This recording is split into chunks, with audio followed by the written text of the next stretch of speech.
Hello, welcome everyone to this week's episode of FireDEV, a fireside chat with people in the industry. Today, my guest is Sandrine Vries. Sandrine, how are you doing? I'm good, thanks. Thanks for inviting me. No, I mean I appreciate you coming on. How's the weather where you are? It can't be much worse than where it is where I am.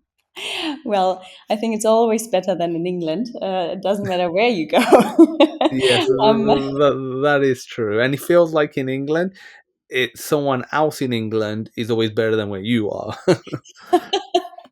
that's probably true. No, I'm in the south of Austria right now, and it's quite cloudy, but 20 degrees, so it's fine.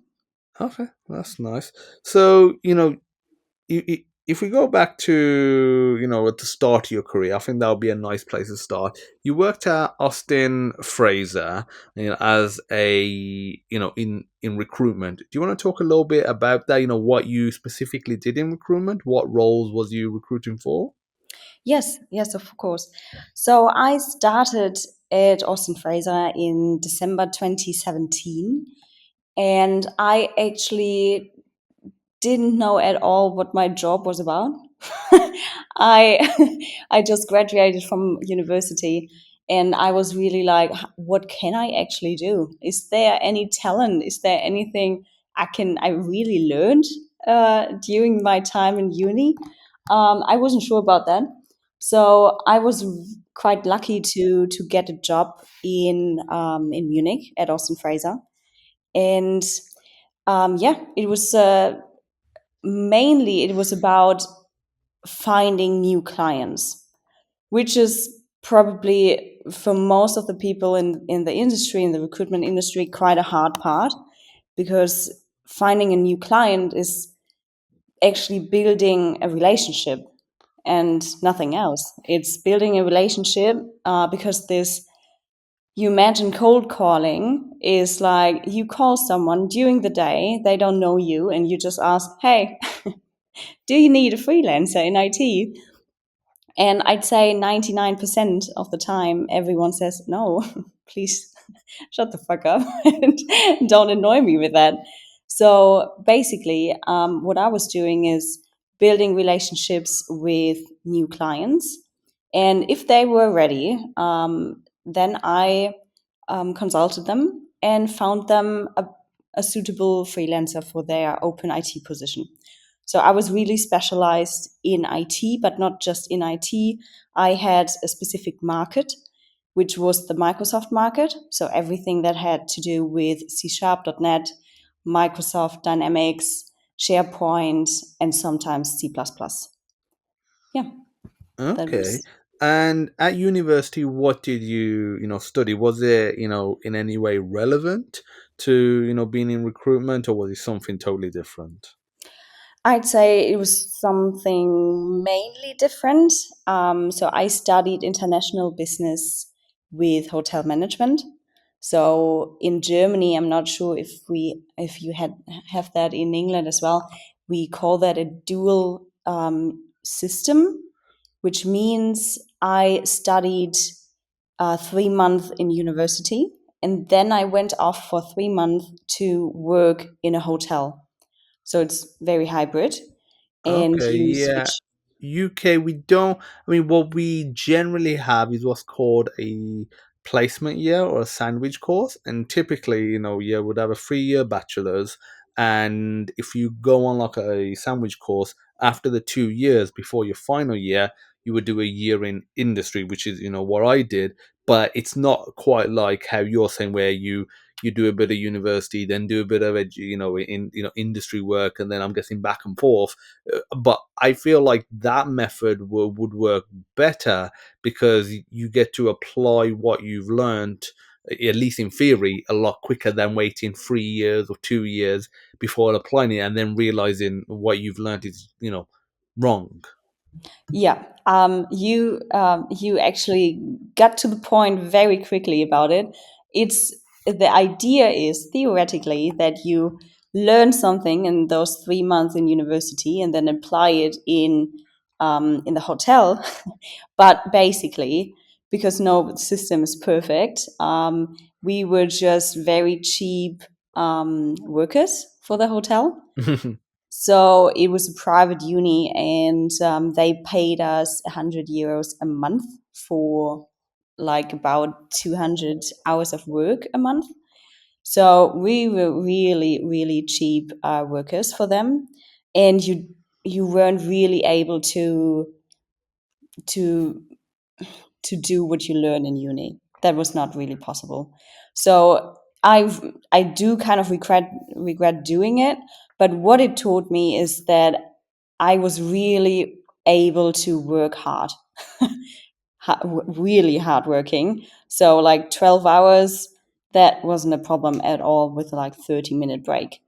And I think that was the one of the only things that really helped me getting a job after university, because I I was able to talk to persons. I was very sociable.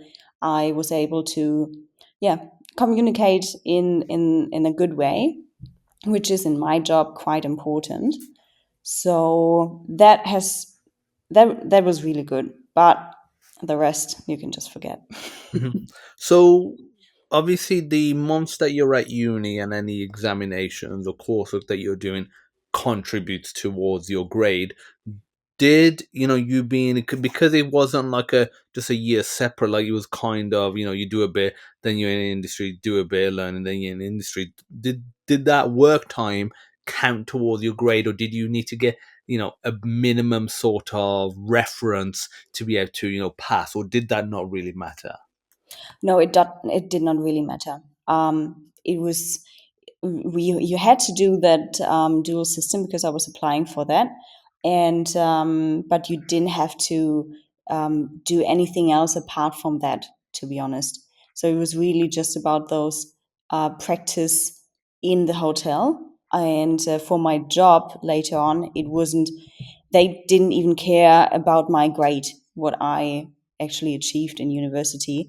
For them, it was really about my personality and what I wanted to achieve, and if I was willing to work hard, because that is quite important in that job. Oh yeah, I can imagine. So this sort of system where you did a bit of, education, then you did some industry work, is that widespread over in Germany in, at university, or was that more specific to your course or certain courses? So the dual system is quite widely spread in Germany, I'd say. I know a Okay. lot of people who studied dual, and it does make sense. It's not just private unis offer that, but also from the state.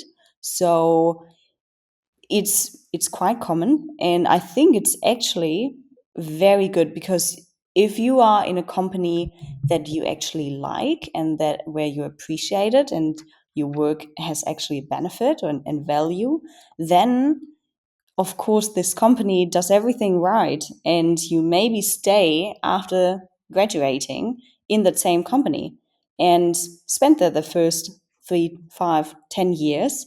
And of course that's quite interesting for company loyalty. And yeah, it does make sense, and it's quite common in Germany, I'd say. So, what was the total length of the course? Because, like I was saying, over here in the UK, your bachelor's is typically 3 years. If you do one of those sandwich courses, it's 4 years. So, it's factored in. What's the length of this course versus, like a single style course? Yeah, it's actually also 3 years, so 6 semesters. And but when you do the counting now, of course I worked half of that, so 1.5 years I worked for the hotel. That means my studies, international business, is just half of the time. So you can, yeah, if you think about it further, of course it's just half of the things you maybe learn in a normal university, in a normal course, and not dual system course. Okay. Yeah, I mean, I do agree that that style of teaching is probably one of the more optimized, ways of doing it. Obviously, you were saying you wasn't always applying what you learned on your job. And I think obviously that can be job specific, and plus, what you learn. I think that's more, a comment on, what you're learning than the actual system itself. Coming from a programming background, I think that would have been fantastic having, do 3 to 6 months. Because I find 3 months is enough time to actually learn something to a decent level, but not so long that it can become out of date, or that you Hmm. start forgetting some of the initial things that you learned, or that you go so deep into something for 2 3 years, and then it's kind of too late, that because even if you're wrong, you've committed to it so much. Whereas those 3 months, you can learn something, apply it, and then see, okay, this might not be for me, and then maybe I think that would be really good. If the degrees were a bit more dynamic and flexible. So Hmm. if like you're saying, with the semesters, if you have X amount of modules per year, if there's 10 times that many available, and you're basically seeing which one sticks for you, which one works, and you do a bit of time in industry, and you're like, okay, this is not what I want to do, so you try something else, and realize, okay, this is, I actually quite like this. Let me try modules around this, for the next couple of years with industry work, and then kind of go back and forth. And by the end of it, you get a good grasp of what you want to do, and you'll probably be happier and be more efficient on your job as well. But I think, again, there's a lot of problems with education, all over the world, not just in UK or Europe, Yeah. that that need to be addressed. But I do like that, that dual system in the UK. As far as I'm aware, we don't have anything like that. Because I know in America, because when you said dual system, I thought you was gonna say how in America you have a part of you have a major and then you have a minor, where Mm. there'll be the main focus and then there'll be like a smaller focus as well. I quite like that idea as well. Whereas in the UK, it's just you just do a degree, Yeah. marketing, or computer science, or it can be a bit more niche, than that, but it is just a single focus degree. And most of the time, most students don't do industry, with the sandwich. Yeah, they will literally just do 3 years, pass if they pass, and then leave. Yeah, yeah, for sure. Yeah, I totally get your point. I actually love the idea to. I think it's great that you in America you choose a university and you go there and then choose your course. I so for me personally, I would have loved that. In Germany, and as you said in the UK, it's you choose a course and then you see, okay, which university is actually offering that. Is there anything nearby, or do I have to move somewhere else? Um, I I like it better the other way around. But yeah, that's not the thing in Germany. Definitely not. So, whilst you was working at Austin Fraser, was you only in charge of getting new clients, or did you work with candidates to get them in jobs for these clients? Yes, that was my job also. So we call that a 360 consultant. That means I cover the whole cycle of recruitment. So not just the clients, but also the candidates. And I like the approach because you are so what we called us back then was specialists in this market. So I was really aware of all of the trends, all of the newest shit in the technology, all the things that the freelancers had to do and should be willing to do and should be willing to learn, so they are up to date and can actually help the client in the most modern and up to date way. So I really like the concept of it. Of course, there were problems, as every system has, because it's quite hard to put everything under in one 40-hour full-time week, as you can imagine. So we splitted the tasks basically. So in recruitment, it's very common sense that you contact managers and do the client side during the morning. And in the afternoon, you contact the candidates. And this does make sense for perm consulting, but it does not make so much sense in the freelance department because freelancing is very dynamic and very, very quick. So there is a chance that you get a new job, a new freelance job from one of your clients Monday morning, let's say. And by Monday evening, you should have at least three CVs sent over to the client, because not every client works with you exclusively. That means you are always in competition with other recruiters. And of course, you want to be the one putting in CVs first. So the client actually looks at your CVs first and maybe interviews them first, and then was like, okay, I'll I will take yours.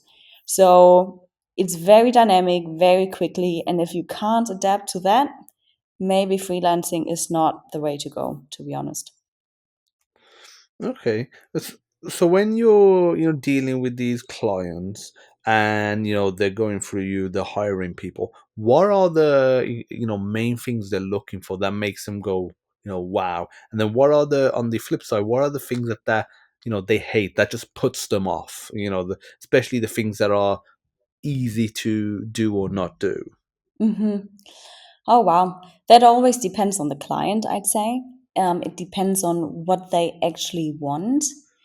So, first of all, of course, you have all of those, I'd say, frame things like availability. So, when should a person actually start? Not just how the client wishes it, but what is realistic, because that is a total different thing. So, most of the clients say, well, I need someone ASAP, but ASAP means earliest in 2 to 3 weeks. So you have to know that. But then also, location, is the person needed to be on site or work remotely? The hourly rate, what is the candidate allowed to cost, plus my margin to put on top. And that has to be the number that is actually budgeted. So it is very, very important that the money is actually available, because I had a lot of times where the client wanted me to go on a search, but then in the end they said, well, I actually do not have the budget. It's not it's not permitted, and we have to cancel the project. So those are the frame things that you need to know. And then of course the skills.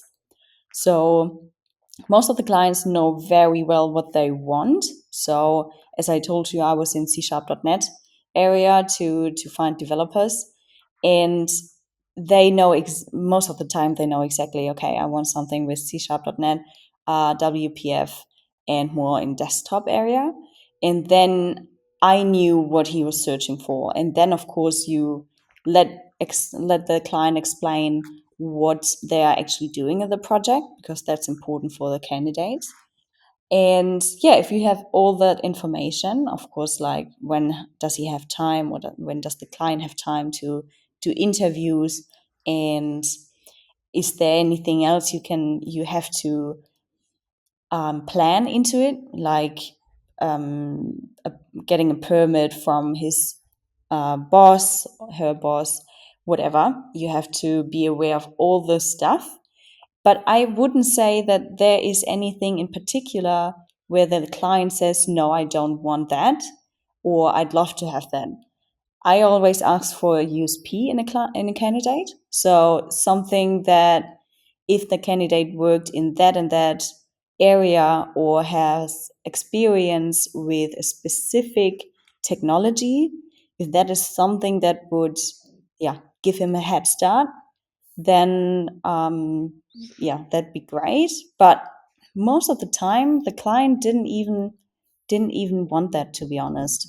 It was mainly really about the frame things and the skills, to be honest. So you mentioned that some of the clients, you'll go through the process with them and then realize, they don't have the budget or the sign off, for example. Ideally, that's something you want to identify early on before you've Mhm. really done, much work. What skills have you learned to qualify a client in that, okay, this is someone that has the money and then has the need and has the desire to hire, what they're talking about, versus this is a client that's going to waste my time for whatever reason, whether it's money, whether it's they're just not ready yet, or whether it's the new financial year and they, they're juggling things around. How do you qualify someone? Yeah, that's a really good question. So basically, what my job is in acquisition, new clients, is to find out who the man is. And I'm not talking about a man. I'm talking about the man. Man stands for money, authority, and need. So I'm searching for the person that is actually having the money, that is allowed to spend that money, and who actually needs someone. That is the three things that you need to find out in a client. And you have that sometimes that team leads, for example, do have the power to decide all of that. But in some companies, they don't. And they're actually, as hard as it sounds, it's a waste of time because in the end, they have to get a sign off maybe from two other people who are ahead of this person. So, above this person. So, this is quite important to find out beforehand. This is what I said about relationship building. So before you get your first job or your first project from a client, there is month and month of relationship building beforehand. Really, like that was my biggest thing and my biggest strength, to build a relationship during years of time. And at some stage, they were ready to work with me, had the money, had the need, and the authority in the end. So, for example, I have worked with a client. He was a manager in an automotive company in Munich, and he was never able to work with me because of company policies. And then he switched the company, and this took 2.5 years. And suddenly, all of that, he was able to work with me, and we worked for 1 year together.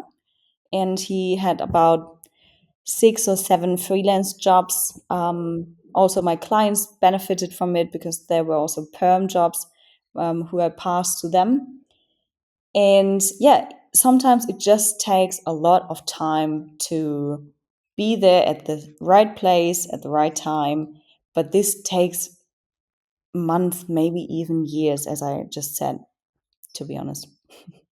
So, with the man, money, authority, and need, I feel like authority is probably pretty easy to identify. Need, in conversation as well. The money side, like, do you just ask them, do you have the budget? Or how, like the other, like the authority, you can start, first of all, you go by job titles. That's like, if you're talking to a junior developer, they clearly don't have the Yeah. authority, to be doing the hiring. If you're talking about to someone more lead, senior, especially in a more management position, and maybe someone that's been obviously potentially been there longer, etc., etc., and you can kind of get an idea of authority there, and then need, just based on the projects that they're working on, and just you can tell by the conversation. But money, how do you identify that? Is it, do you ask them, or do there something else? Yeah, I frankly just asked them.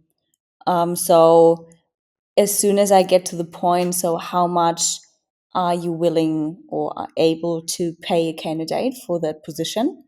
Then they tell me, for example, 100 euros per hour. And then I ask, so is the budget sign off? Is it, are you really in a position where you can decide that this person is going to start in, for example, 2 weeks' time? So really, I ask them. And if they're concerned by that question, or if they don't understand why I asked that, then I explain. I just do storytelling. And I had a lot of stories where I worked for weeks, for months, and then in the end, it just didn't work out because the budget was not signed off. And that is super frustrating. And that is a common mistake. I think that happens a lot. And also, even if you ask, there is still a slim possibility that it will not work out in the end. But it is one of the most crucial questions you have to ask as a recruiter, so you don't lose your time and waste your time basically on the search. S- So when you obviously ask that question and they're like, "Yes, I have the money," and they say, "Okay, my budget for I want a senior you know .NET developer. I want to pay 300 euros a day, for example, and I want them to do this, this, and this." But from your experience, all of that warrants 500 euros, or people that have the skills, they can get 500 euros a day Mhm. pretty easily. So they, in their head, think they've got the budget. They have a budget. They have money to spend. So they have the authority. They have the need. They have some money, but it's less than what they actually need for what they want. How have you handled that? I'm sure you've had those situations, and they want something significantly cheaper, not like 5-10% cheaper. Yeah.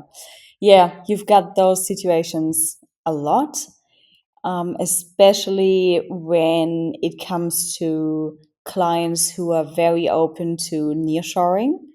So that means nearshoring means that you get candidates out of countries like Spain, Portugal, Bulgaria, Hungary, etc., etc.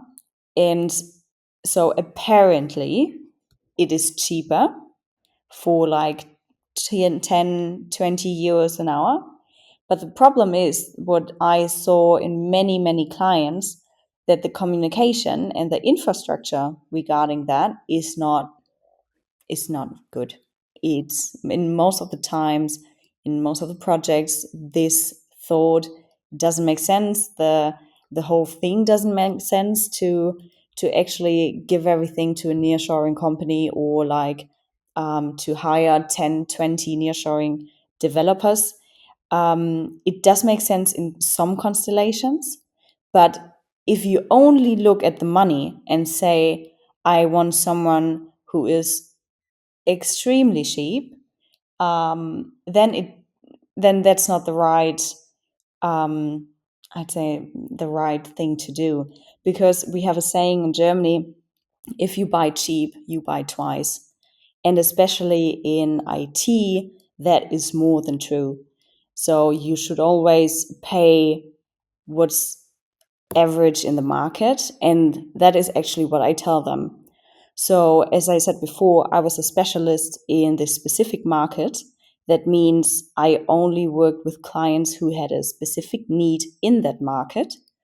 And I was able to tell them, okay, you are searching for a person with X, Y, Z skill, but you are willing to pay just 50 euros, for example, an hour for that person, you will not find someone who is actually good in what you need. So I was, again, to be honest and real about the stats, is like the most important thing in the job, because you can trick yourself into thinking, oh, great, I have a new job, I have a new project to fill. But if it's not a good project, if you maybe not talking to the man, you will not place this project. And in the end, it's just a waste of time.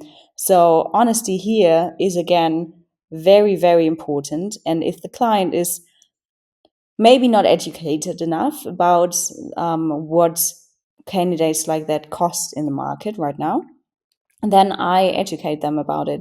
And I just tell them, well, I don't think you will find someone for that price. If you think this is the only thing I can do, and I can't go any higher, then I have to reject the project and or the job, because it does not make sense for me to work in that, because the quality will not be good. And in the end, maybe it comes back to me if I actually find someone for that rate, but the person is not good. I don't want to be responsible for maybe bad quality in coding or whatever. So when you're recruiting, and some clients will go exclusive with a single recruiter or recruitment firm, and some will just pitch it out to as many recruitment firms as possible, and just say send the CVs, and like you're saying, it is kind of first come first serve. How do you handle a situation like that? How do you make yourself and ultimately the candidates stand out when it is open, hunting season, and anyone, can send them CVs. Yeah, yeah. That's those are the clients I don't want, Yeah. to be honest. So my ultimate goal for me as a recruiter is that I find clients who work with me exclusively, because I do my job very well, and I make sure that I find the best perfect fit for this position. And if the client is not willing to work exclusively with me, then I am at a very high risk to waste my time. So this is goal number one. We call that an A job. A job is the best possible thing you can have. It's exclusive. You know the client, and you know it's a good price, and you find a candidate. This is an A job. Then you have B jobs. This is when a client is not working exclusively with you, but he gives you interview slots. So this ranking is what I have worked with in the last years. So I'm not saying this is standard, but this is how I have worked. And B job is good. It's not perfect. It's good because you at least have dates where the client is actually free. You can schedule in interviews. You can schedule in a feedback. And the worst thing you can have is a C job. You only get the infos maybe just via email, which is also not good. Worst thing is happening is that HR calls you and tells you what to do, because then I don't even work the job. There are so many informations missing if you only talk to HR and not to the hiring manager or technical manager. There in this whole process there are lots of information just getting lost, and you don't want to go on a search and then maybe find someone, but HR forgot to tell you that they need to have automotive experience, for example, and then yeah, you're fucked. And you've done all that work, and maybe you don't even get feedback because they think it's not relevant and it's not the perfect candidate. So just forget about that. Yeah, that's the ranking we do, and yeah, I think that works quite good. Of course, in the beginning, if you start this job very brand new, then you have to build relationship, as I said, and you have to maybe, yeah, put yourself in a situation where you work and it's a 50-50 chance if you get the project, if you place that candidate, or if you don't.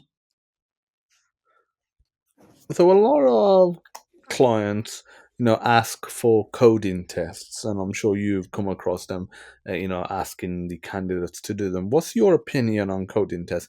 Because it's a pretty divisive, topic. There's a lot of candidates that don't, like them. What's your opinion?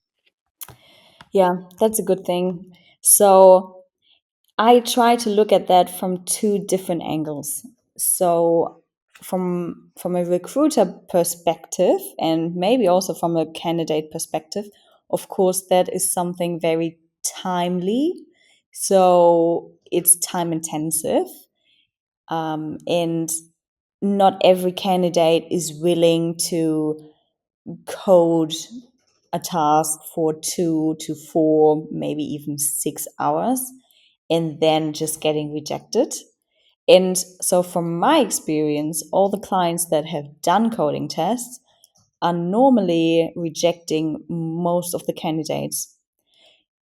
This is the one side. If I look from the client side, to be honest, I do the same, because you are looking for someone who is really able to help you with this project and to grow it further, to really invest in it. And if this person then doesn't match your coding guidelines, so doesn't matter if it's clean code or whatever you specify for that, I think then it's a waste of time to hire that person. But it depends on. So what my suggestion is to clients who wants to do a coding test is that they offer like a probation day. We call it like that in Germany. And so what I tell them is, okay, you get in the candidate for maybe meeting the team, also seeing the office, and doing a coding test on site. And that includes like a whole day. I suggest to the client, well, you should pay the candidate for that day, just their normal daily rate. And if it's working out, we just, what's the English word for that? We just take the money that should have earned, should have been earned for that candidate during that day, on top of his normal bill at the end of the month. And if it's not working out, well, you pay the candidate anyway and have, yeah, the experience that this person is probably not the perfect fit.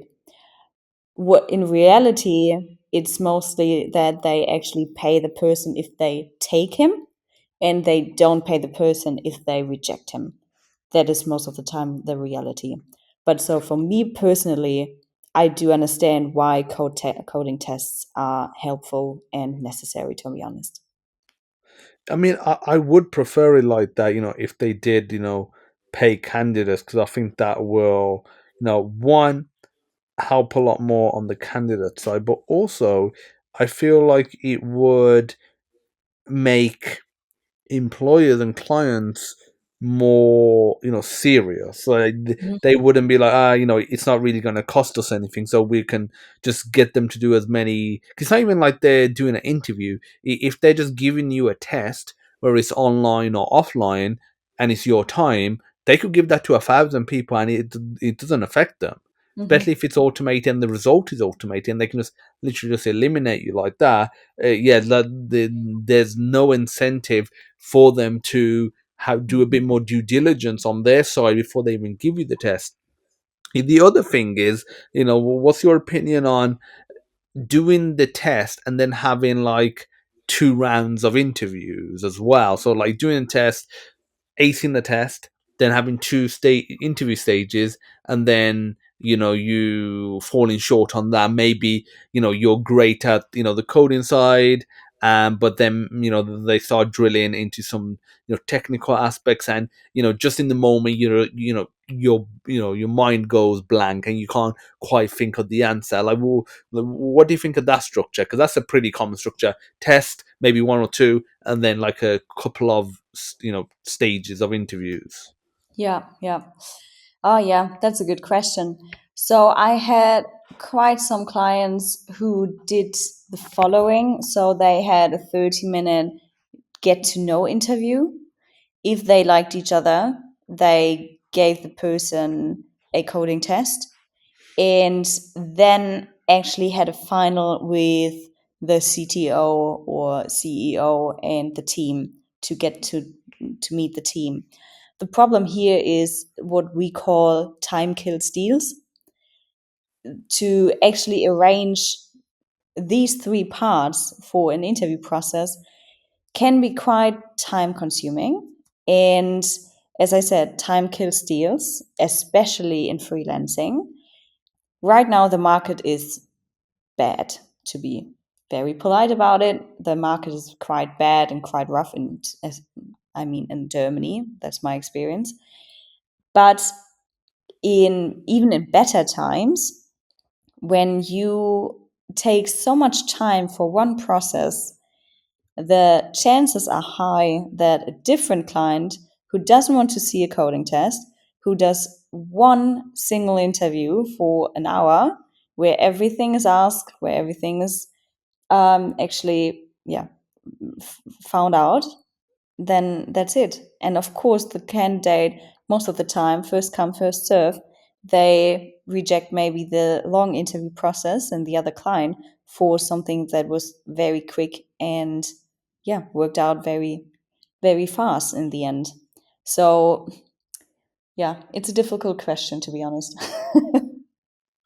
Yeah, I mean, it is a difficult one where they're, putting you through loads of, stages, because the tests themselves are rounds as well. It just happens to be a round where you're, on a computer on something like HackerRank, or you've just been given some assignment in like a text document, and you're working, through that. I mean, what's your, again, just talking about coding tests? What's your opinion on the different types of coding tests? So you can be given something, do it offline, then get it back to them within a day or two. Spend as long as you want. They'll probably say it should take about 2 hours, but you obviously take as long as you want. Versus the hacker rank style, where you have X amount of time, hour and a half.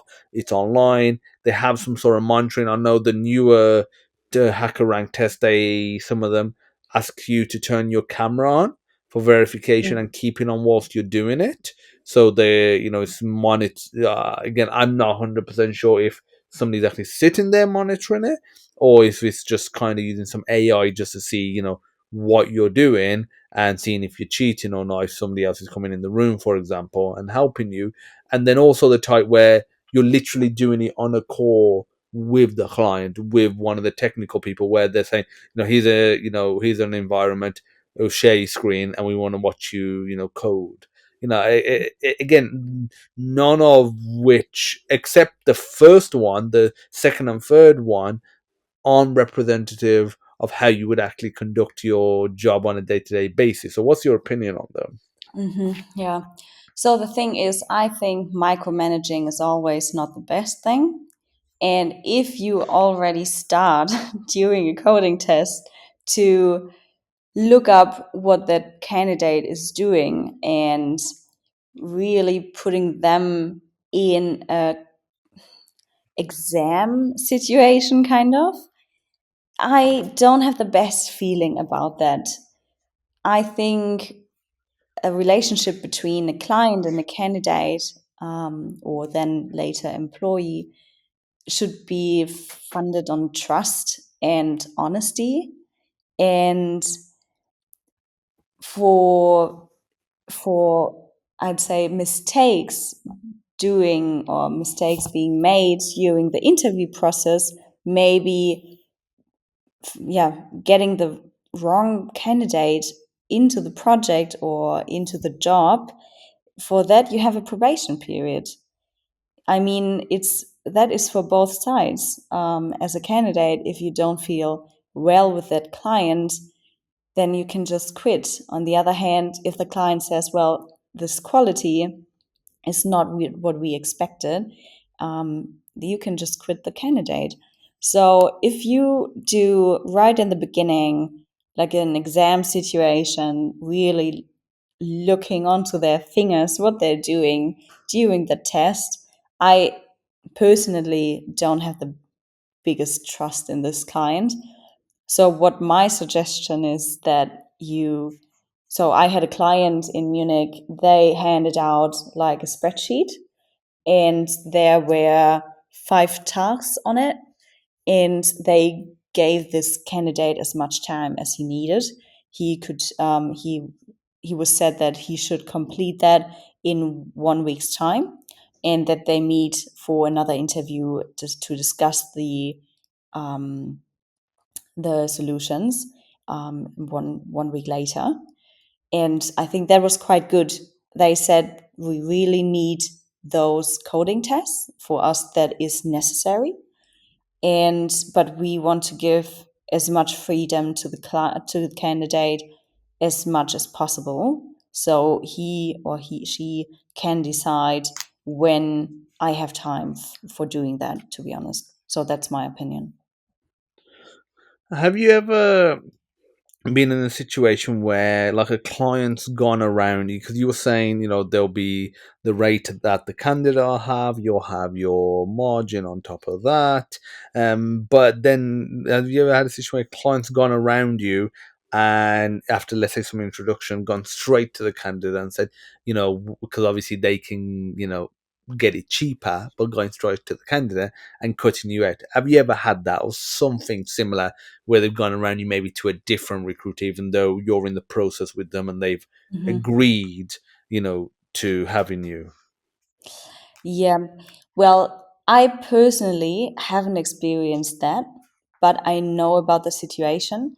It appears more often, I'd say, in the perm recruitment department, because there you can, as I now do perm as well and not just freelance, I know about some things there. And of course, if you're searching for a permanent candidate, then sometimes it's super hard to find someone. Sometimes it's very easy to find someone and to match it. And if you think then that most of the agencies, recruitment agencies in Germany, take about 25 to 30% margin on the salary, That's a fair bit. sometimes, yeah, it's quite high, but it's that's the average. And if you think about a salary which is about 100K, then that means 30,000 for a recruiter. And of course, sometimes it happens that clients say, well, why should I pay 30,000 for a recruiter who did maybe not such a good work or haven't worked that long to find the candidate? And they try to backdoor the recruitment agency. That is the term for it. I have not experienced that because I think in the freelancing market, it is kind of different. The clients do not really have time for that, to be honest. So I would say normally technical managers wouldn't do that. Maybe sometimes in HR when the process is routed through HR that it happens then. But yeah, I haven't experienced it myself. So, we was talking about your time over at Austin Fraser. You left last year. Now you're at, how do you pronounce it? Algia Engineering? Is that how you pronounce it? No, so I founded my own company last year, my own recruitment company with three colleagues. We are all former Austin Fraser employees, and we quit last year because we didn't really feel comfortable anymore at that company.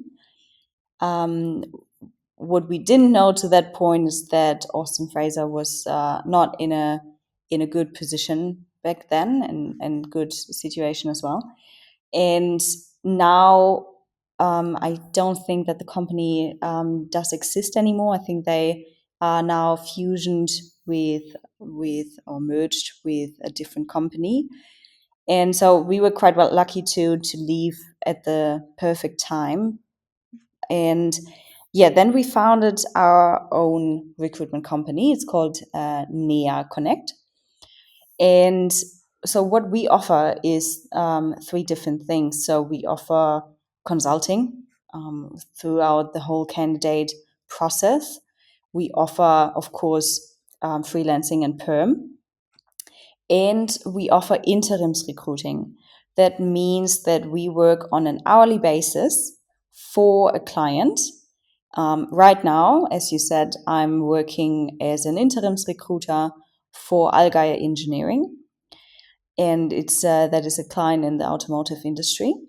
And they hired me because they're searching for a position which is really niche and complicated and complex, and they haven't gotten the right candidate in the last 8 months to fill that position. So they hired me as their, I say in German, I'd say their longer arm to find that person. And what's good about that for me and my company is that if you do a perm job, then you maybe find someone, this person signs, and then has a probation period. in Germany, that's normally 6 months. So what we do is we split our bill into parts. That means, so the candidate starts at one point, then we get half of the bill, and after probation period, we get the other half of the bill. And of course, you can imagine until the person starts, it's quite some time, and then another 6 months until we get our second half of the payment. So in worst case, you wait 3 to 6 to 9 months to get paid for the work you have done prior. And so, as we are quite in the beginning of our company journey, we said it's very helpful if we have interims recruiting jobs where we get paid each month. So we just write down how many hours we have worked for the company, and send out at the end of our month.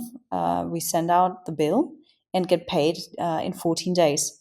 That is, of course, much quicker, and that means that we have a cash flow, can pay all of our fixed costs and our salary.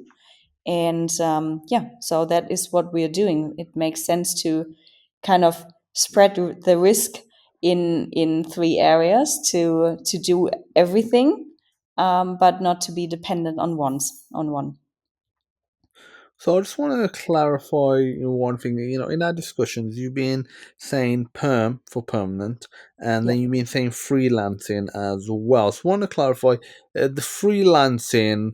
I think it's how what we have in the UK as contractors. Yes.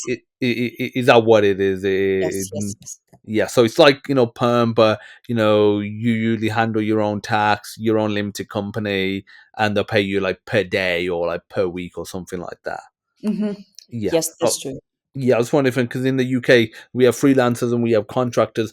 The terms are used interchangeably, but usually a contractor, like a permanent person, will have a single person, single company they work for. They'll be like working there like 9 to 5, and but you'll just be like a contract like for 6 months, and then it might be renewed afterwards as well. Whereas a freelancer can have multiple clients. They won't, even though you can work from home as a permanent or a contractor, freelancer traditionally won't have premises at all. It will be their own premises. So unless they have an office, it'll be at home, and they could be making websites for people, and so that would be a freelancer versus working for a company and working on a website for them as a Hmm. contractor. But again, yeah, I just wanted to clear that up just in case Yeah. it was something Well, else. it's good that you say that, because in Germany, we have a law that is really messing up the whole industry, to be honest, because freelancers, IT freelancers, for example, um, are not allowed to have only one client in in a 12-month time period and get all of their money and income from that one client. That is illegal. So you have to have at least one other client who pays around 17 to 18% of your yearly income. Otherwise, you are false employed, basically. And that is making it, um, that should, there are many big clients in Germany, like telecommunication and automotive clients, who hire a freelancer, but they hire them for 10, 15 years. But of course, those freelancers don't pay. That is a tough word now. Don't pay into a special insurance, let's say. And of course, that money is missing in that insurance, which is very important for Germany. And that is why it is illegal to only have one client in a year. You have to have at least two, just for clarification. Okay. I mean, I've got a few. That was the first, I've heard of that. That's not the case in the UK. So I've got a few questions around that, dual client thing. Is that, can you have two clients at the same time, two or more, or is it they would have to be separately? But then also, what about, like one of the big, companies over there? Let's say BMW's hired you. I know that's one of the biggest companies over in Germany. Would they not want you to be exclusively working for them, for it, or do they have to accommodate that as well because they know the law states that you can't have all your income come from a single client? Hmm. Okay, yeah. So, first of all, the insurance is called German pension insurance. Um, and there, every employee has to pay inside. And you are allowed to have two clients at the same time. You just have to kind of, yeah, find the time for it and be very clear and communicated about how many days you work for client A and how many days you work for client B. Some even have three projects at the same time and maybe do like weekly switches to that. That always depends on what the client basically needs. Of course, you want someone as a company who works exclusively for you sometimes, but also that depends on the client because some clients say, well, we do not have enough work for a full time position. So we can only give you 30% or maybe 32 hours a week or 24 hours a week. And then this person has to find, in the best case, has to find a new project where it covers the other half of the week. So, yeah, I'm not sure if it always depends on the client what they actually want, but every client because this law has gone live, I'd say, in 2017. And so since then, every client knows about it because there are very high, um, how do you say that? Very high penalties on, yeah, going against that, not just for the candidate but also for the recruiter and for the end client. So you have, if you actually employed a freelancer for the last 10 years without him or her having a different project, another source of income, then they can go back all that time and, yeah, see what you have missed out on paying into the pension scheme, and they make you pay that.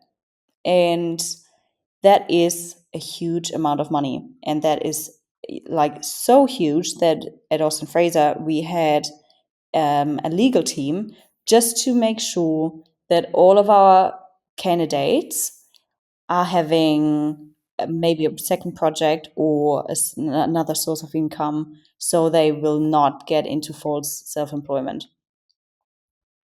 So, I've got a few questions around this. One, what's the reasoning for this law? What's it trying to do or prevent or help? But also, if you're a client and you've got somebody working for you and you said for X amount of time, can they just not argue that, oh, the candidate was not able to get a job? Like is it the client that has to help them get a job? Because that seems counter intuitive. Or is it just a matter of proving that they allowed them to do it in terms of like the time allocated, and being free like one day a week possibly to do something else, so with another Hmm. client? Okay. Yeah, so why is a good question. If you ask IT freelancers in Germany, they they would into rage mode because this law really messes up a lot in Germany. So what it was for is that, how to get that right, for low income jobs, like for example, um, cleaning. Let's say cleaning. And it was made for those persons who are probably not in a good situation and being, yeah, kind of, um, it's hard to pronounce that everything in English, but it should help low income jobs to get into a better life, basically. So it does make sense in those jobs where you are probably, let's just Google that word, ausgebeutet, exploited. Yes. Yeah. Um, and secondly, no, the client is not obligated to help you with that. It is actually not at all their task to help the client find a different project. That is actually more than a task for me as a recruitment consultant, and of course for the candidate. But there is a huge list of things that the client has to do to prevent false employment. Some things like candidates are not allowed to have a normal email address from the company. There always has to be something like external in their email address. They are not allowed to have key cards for entering an office. They are not allowed to have a fixed office space or working space in the office. They should not be invited to any events of the company. So this person, this freelancer, should actually be very um, apart from everything that comes from company culture, for example. And it should prevent that you are a part of that company, because you are not. You are external. And if you want to be internal and enjoy all of these things, then you should get an employment contract for a permanent position. That is what it's basically about.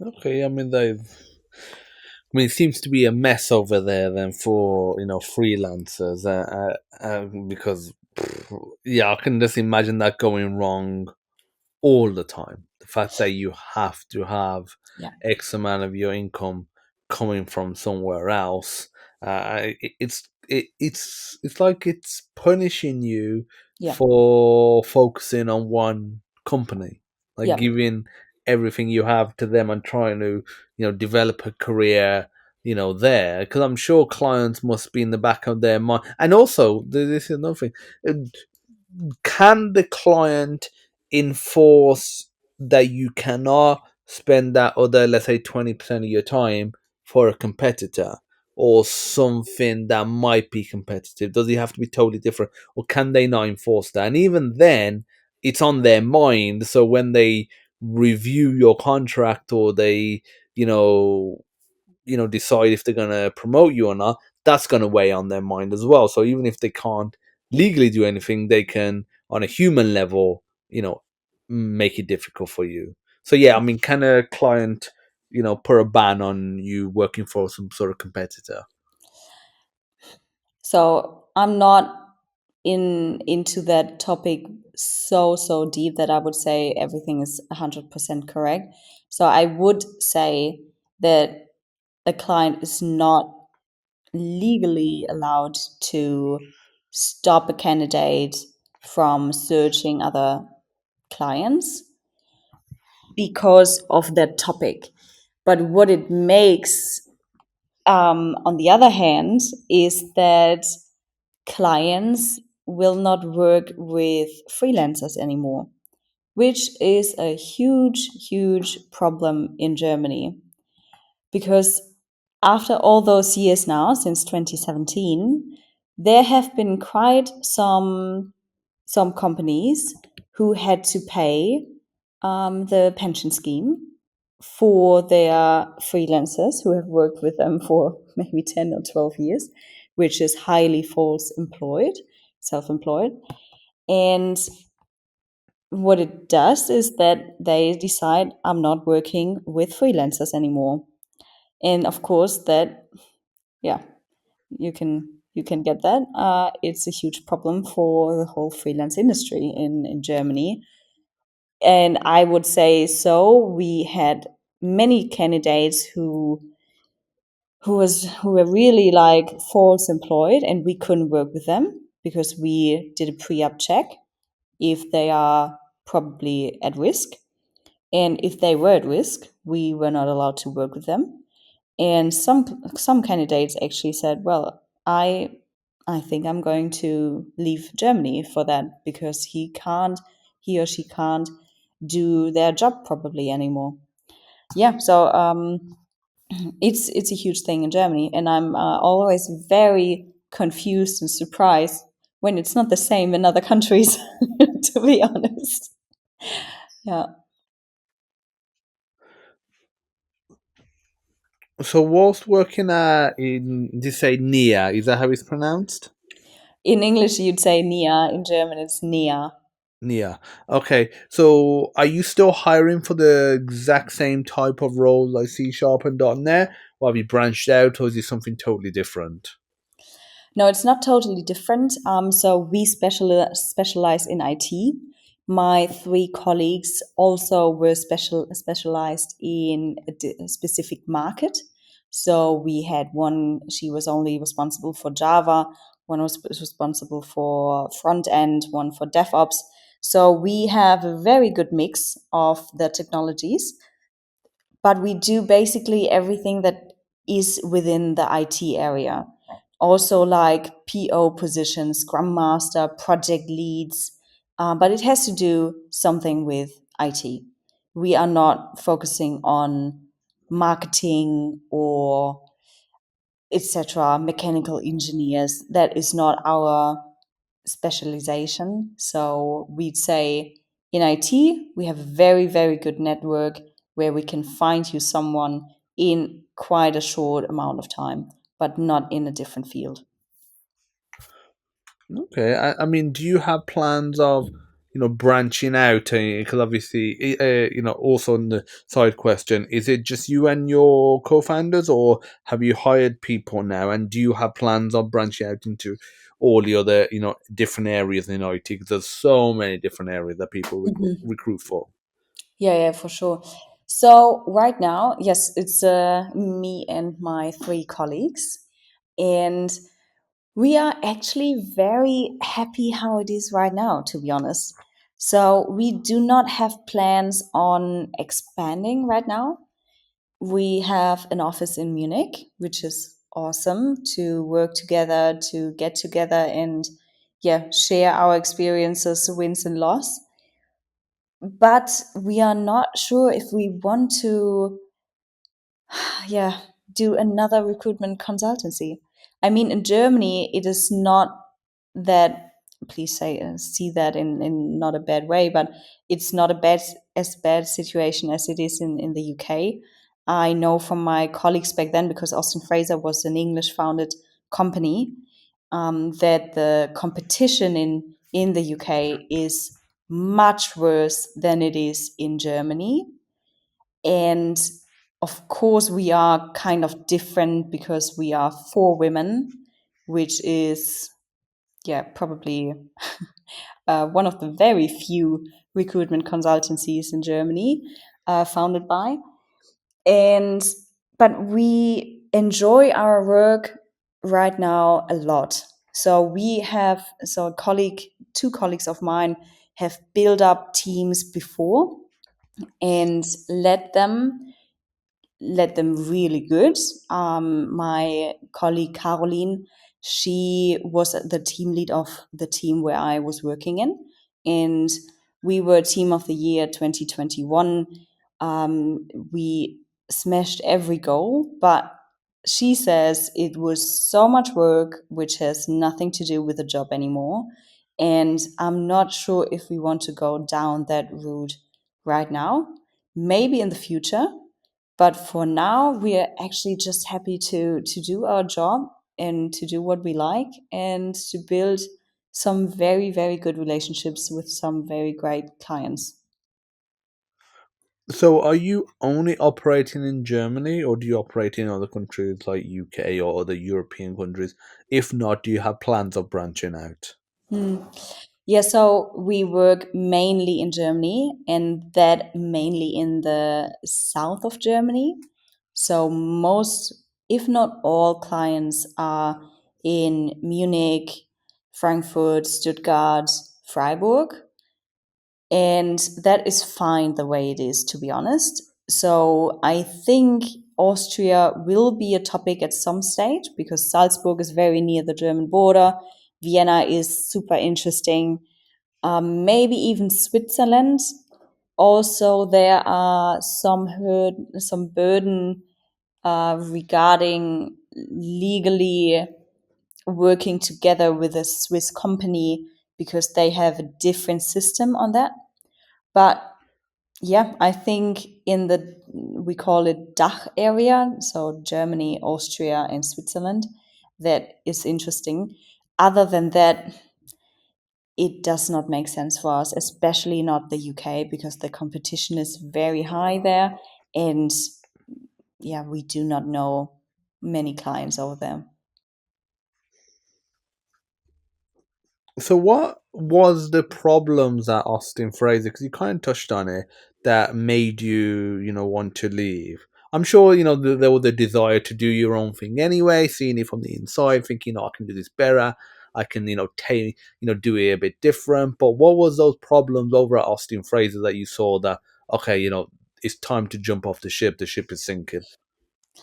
Well, actually, I never ever had the thought of doing my own recruitment company. Never.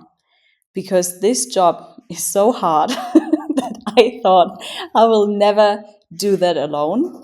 And so there were, of course, personal things and problems within the team that I couldn't, yeah, that I couldn't stand anymore.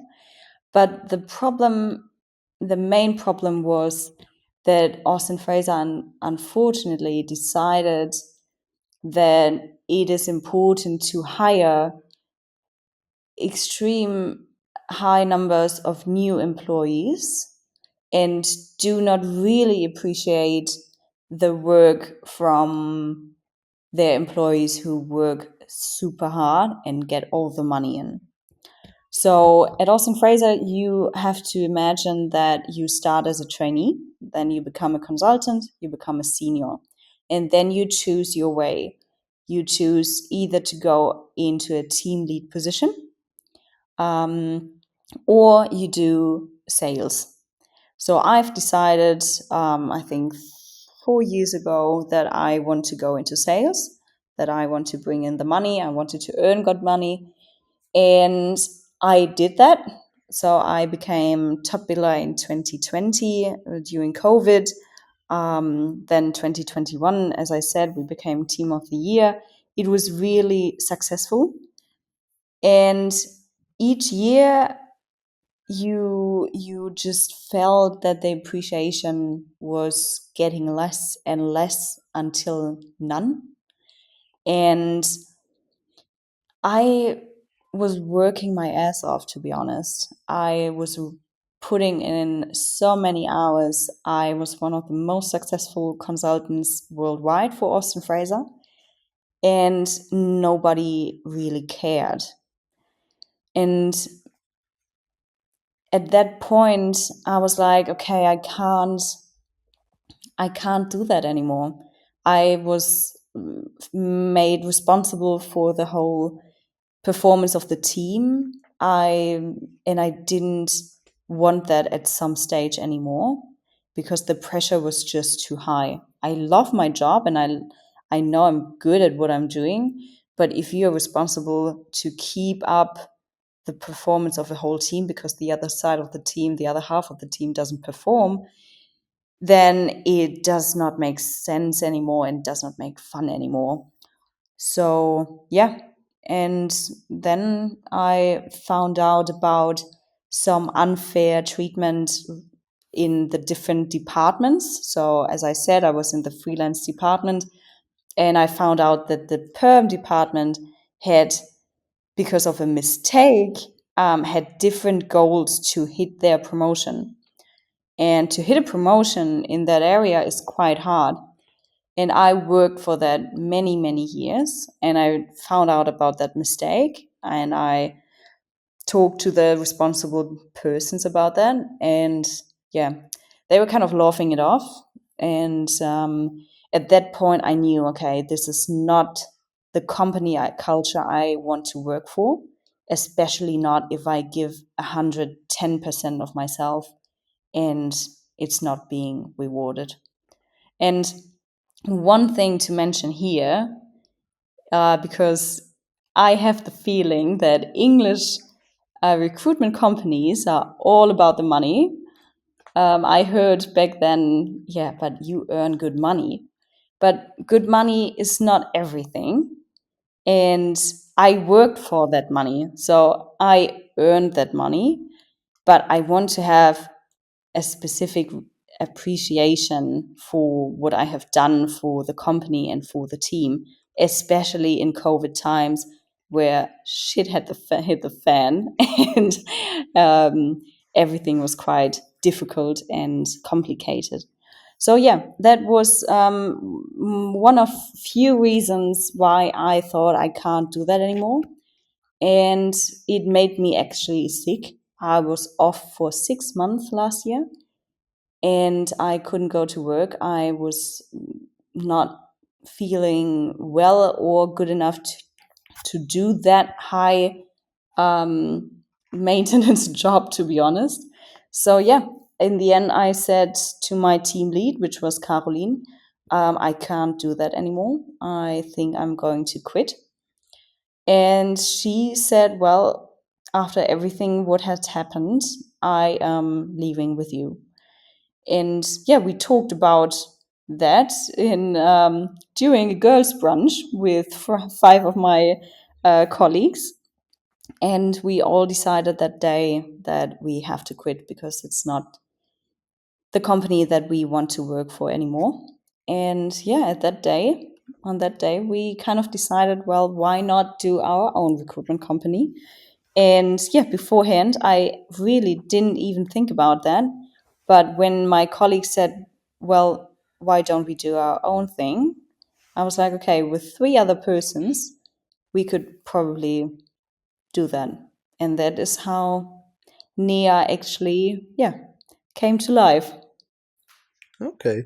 So what were the steps from that brunch till now that you've taken? Because obviously, at that brunch, it's just really a loose idea that we're gonna do our own recruitment, firm. How, what were the next steps? What did you do? Did you take existing clients over? Were they reluctant to go over? Did you get new ones? How did Austin and Fraser obviously, react to you starting, your own recruitancy firm? And like, how was that with everyone's family, personal situations as well? Because obviously, money is an important part of life. Yeah. Yeah. So that was very interesting process. So first of all, we came together and wrote down what kind of company we want to found. So for us, the cultural aspects and yeah, all that comes with it were very important. And we knew that we have to be on the same page for that, because otherwise it does not make sense to start our own thing. So that is what we did first. We spent actually 1 or 2 months just meeting up and discussing what our culture should look like, what our principles would be, um, and what's important for every one of us, how we'd like to work, in what kind of area we would like to work, and etc. etc. That took about 2 months, I'd say. Then we quit the job, and this didn't go very well. I'd say. I quitted first because I was, yeah, the first to say, "Hey, I'm leaving." The managers did know already, so that was kind of everything was okay. But then the other three colleagues, or even four colleagues, quit just a week or two after me, and then it got difficult. I'd say.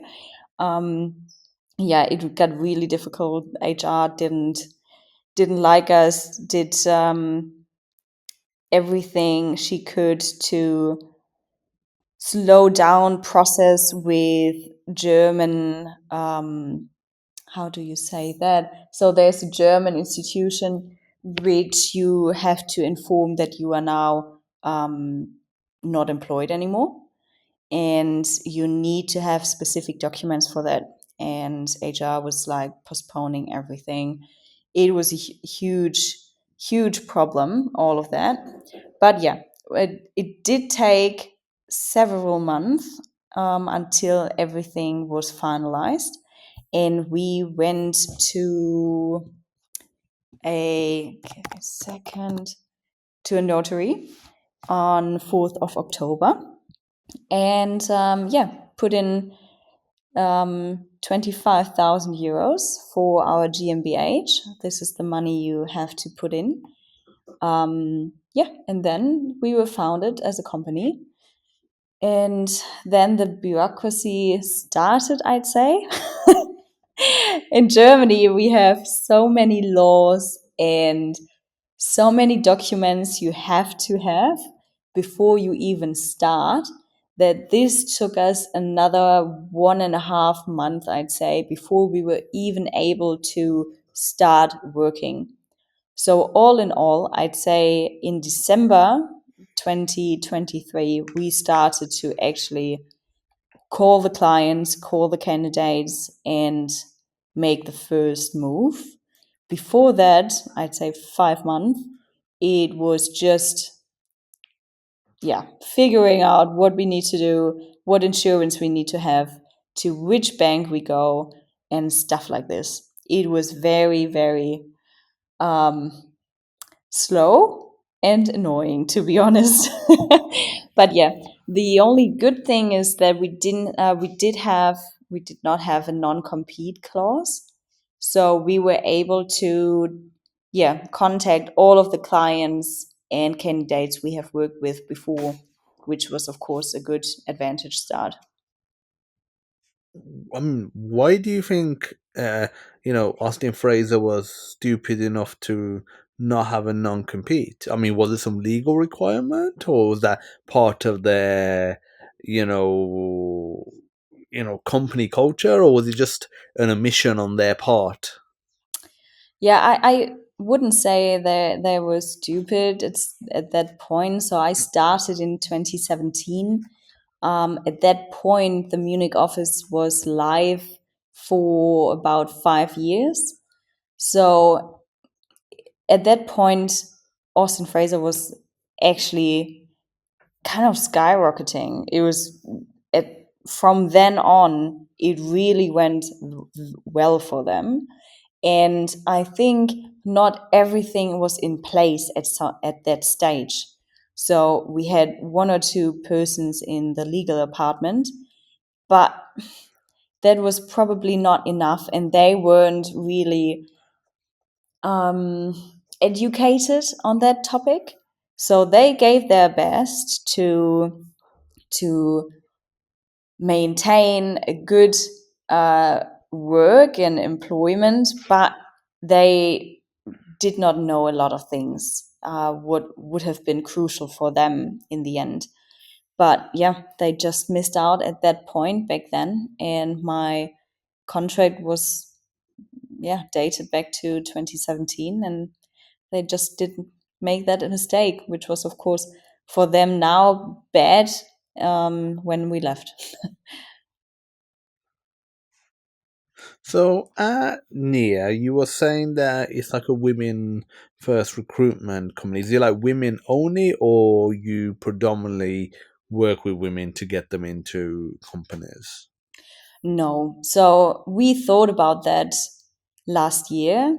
when we first started thinking about doing our own company, but then we would have been broke by now. Um, Unfortunately, our IT industry is still at a point where you have, I think the stats were from 2022, you have about 16% of women in IT, not in STEM, in IT, which is, of course, extremely low.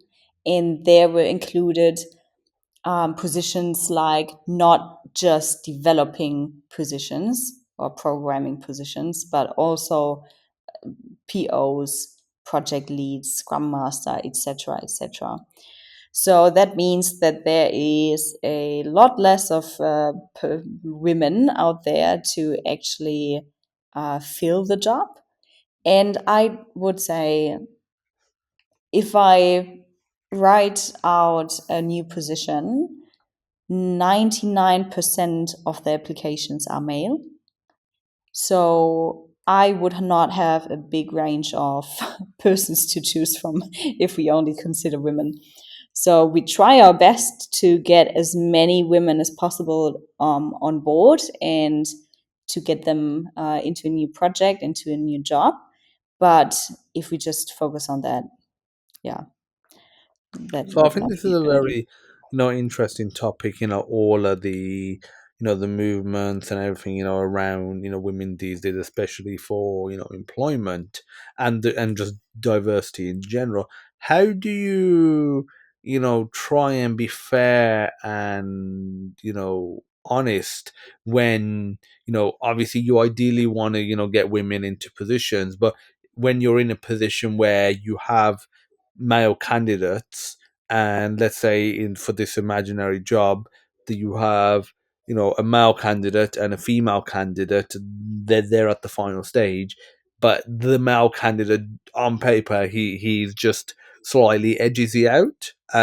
So how do you prevent yourself from saying, okay, I want to help, the woman, get the job, but even though in terms of doing the job itself, you believe the guy would do a better job. So how do you make sure that, or do you not care and you say, okay, in that scenario, we'll just put the woman forward because she's almost close enough, or is it a matter of Mm. making sure women have the opportunity, but if there's someone better, that's not a woman, they will get the role or they will be pushed. Yeah, that is an interesting topic. So I have to say, I'm a huge feminist. I really encourage everyone to make this world a bit more just and women friendly. To be honest, but the thing is, I do. So my structure in seeing through applications is first come, first serve. So the first person who applies gets the first message back. And this is how I approach every job because it's not just about women or men, it's about nationality. And I think especially in Germany, we have the problem that we have a lot of German persons, mainly male persons in high positions, especially in IT. And, you know, the saying, you hire people who are like you and not who are unlike you. So, what I do is I first come, first serve. So, that means that I do not call someone not because his name is not similar to mine. And I think that is really important. Everyone gets treated the same. And I expect that from my clients as well. Otherwise, I do not want to work with them. So we just had a client a few months ago. He said he only wants to have male applications, and we stopped working with them because this is bullshit. Just to be honest, this is bullshit. I don't want to work with a client who's so separately about work who have to get done, and if it's get done by a woman or by a man, that shouldn't matter in the end. So I try to be as motivating as I can be, and I try to help women in this industry to find a new job, to find a new project, and I do a lot for that. So we have meetups, especially for women in tech, one coming up in July. We have meetups for specific IT topics. I approach women on LinkedIn, etc., etc. But in the end, it's about qualification. And if that woman is exactly the same as the man, I will send both of them out to the client, and the client in the end decides if he wants to work with a woman or if he wants to work with a man. That is not my decision in the end. But yeah, it's about qualification and first come, first serve. Okay. And in that scenario where you said they only wanted, men, would you have had the same conviction if they said we only want women? Because I know a lot of, women that are, or, just people in general that are, feminists. In that scenario, they'd probably be like, yeah, it's fine if they just want women, more power to women. But that wouldn't be the equality and the fairness that they're promoting. They would be to say, no, because you're not looking for talent, you're looking for based on gender or height or some other factor that shouldn't matter. Mm-hmm. Yeah. So first of all, I would like to find out why, because this doesn't happen ever. So I think I had one or two meetings where the client was like, "Hey, if you find a woman, that'd be great because my team is mainly male right now, and I have the feeling that we would have better outcome in the team if we have a woman on board."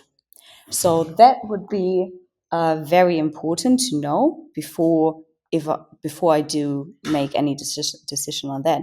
But also here, I say, well, I'm not excluding someone because of his sex.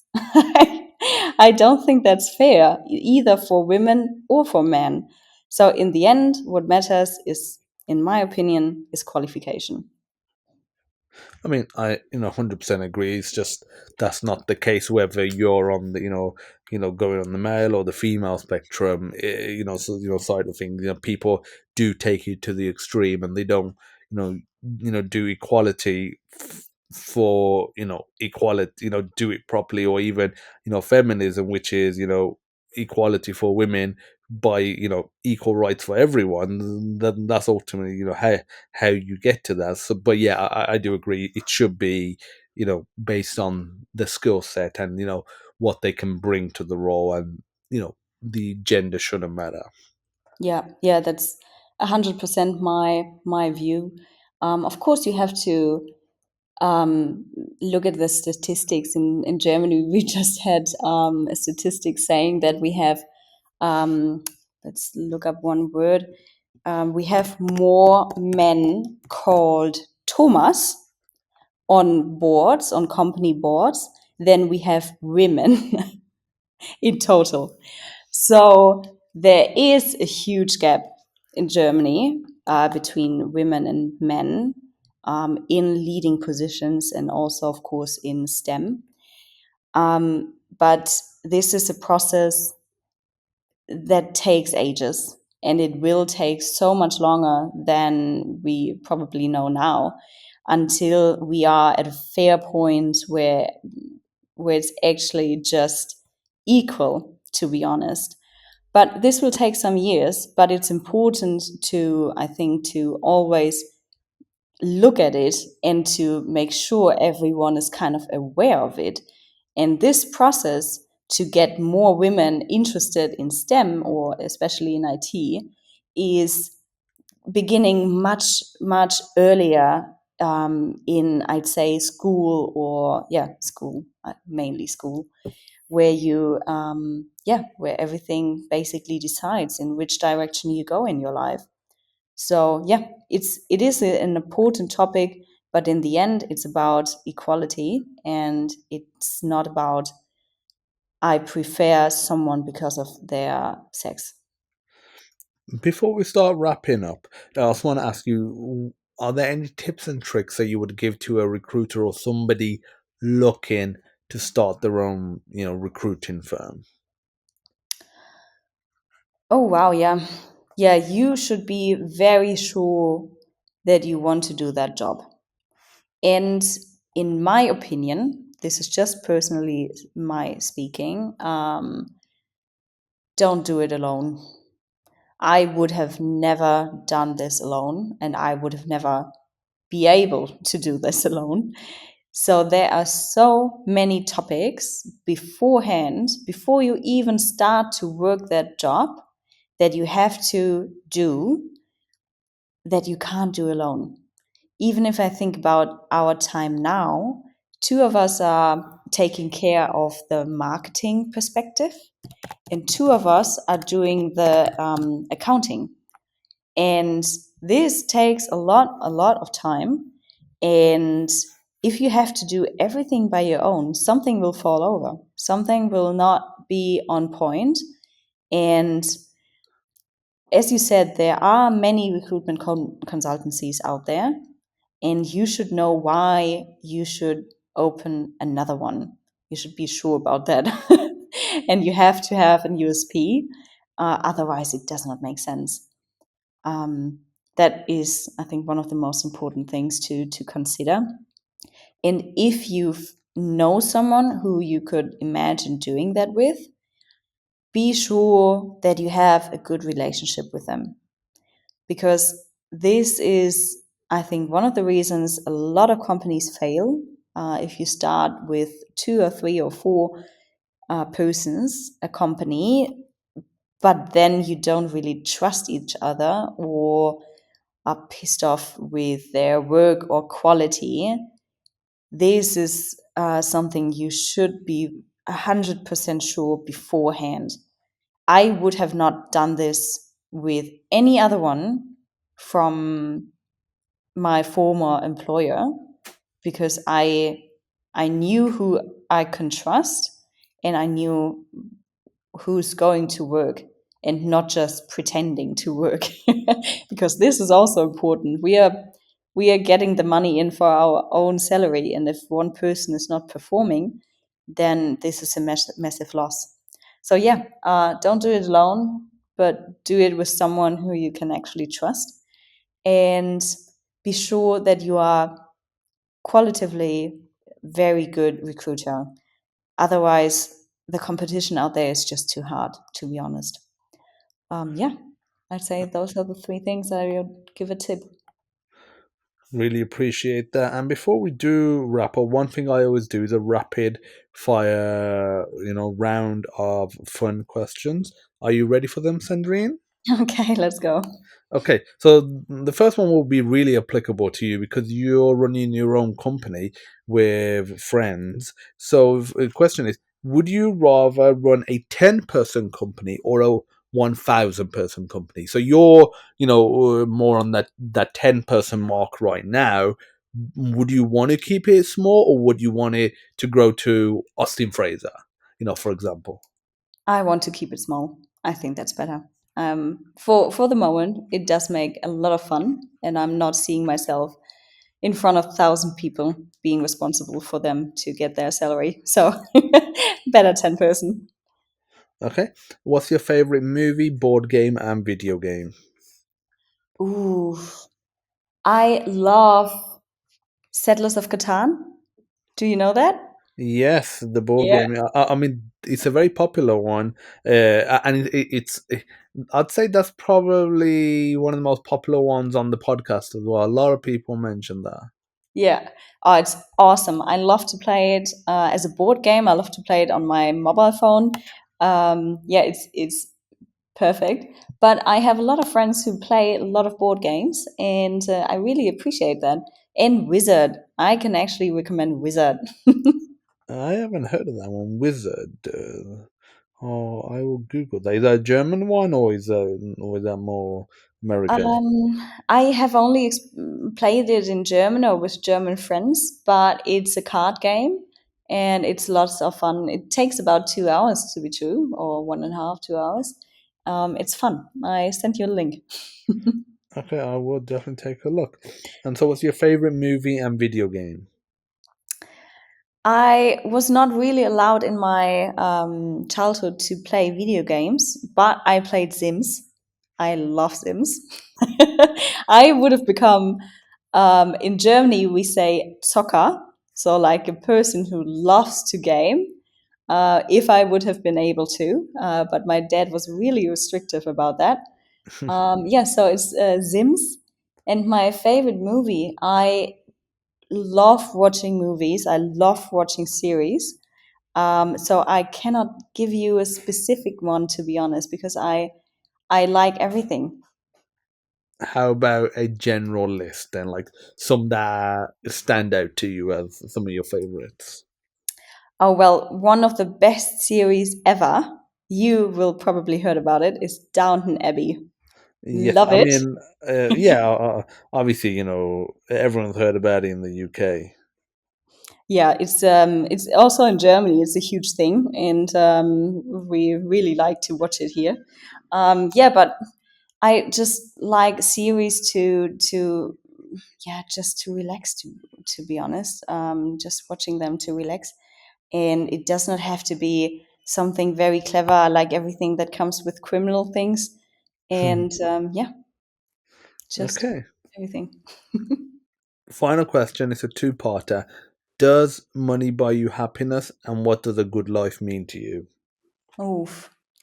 Yes, it does. It does give you happiness because if you have to worry about money, then you have a lot of things coming with it.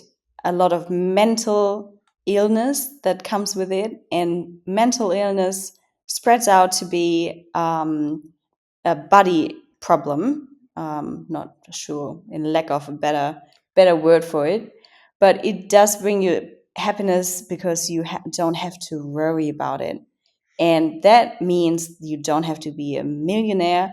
You just have to be living a good life where all of your fixed costs are taken care of, and you can have fun with the rest of the money and yeah, save some for the later. And what a good life is to me is basically be able to live in Munich because Munich is super expensive. Going out whenever I want to and buy food, and to be able to actually spend money on donations and yeah, helping others in need. I think this is quite important for me as a yeah, living a good life. And yeah, everything that my mom wants, I want to give her. So that means a good life for me. Okay, I want to, thank you, Sandrine, for coming on the podcast today. It was, I mean, really insightful for me too, because I get a lot of programmers on the podcast. I get artists, managers, but ultimately, most of them are in the positions they're in because of recruiters like yourself. So to actually hear about, that side of things.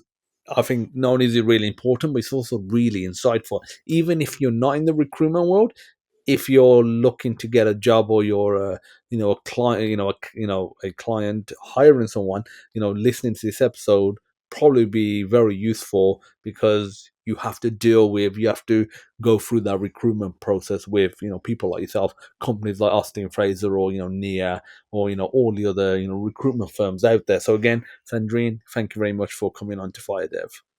Thank you for inviting me. Really appreciate it. And I want to thank everyone else for tuning in into this week's episode of FireDev, and I'll see everyone next week. Bye bye.